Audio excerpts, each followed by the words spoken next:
Release होके वाला बा पांडे सिस्टर को, और रउआ सब जरूर सुनब जा। करीना की आवाज में गावल गइल बा और कहल गइल बा, खुशियाँ समाइल बाटे राजा हमरा मान में, खुशियाँ समाइल बाटे राजा हमरा मान में, खुशियाँ समाइल बाटे राजा हमरा मान में, नया मेहमान आवे काला बाजीवान, नया मेहमान आवे काला बाजीवान।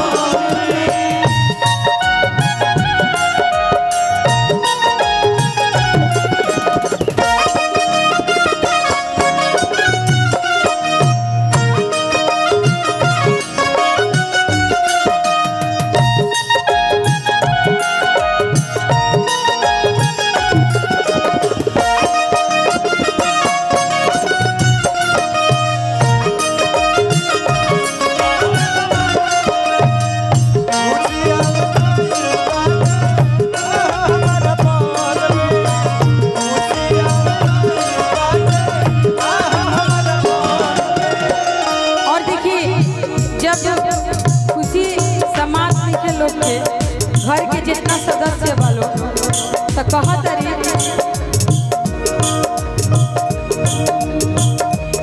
नया मेहमान वाला बाजीवान में, नया मेहमान आवे काला बाजीवान। नया मेहमान आवे वाला बाजीवान में।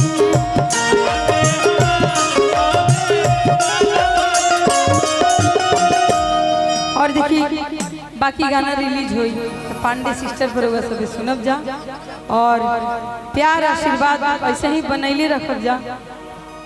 और कहे के बा सोहर के भाव में,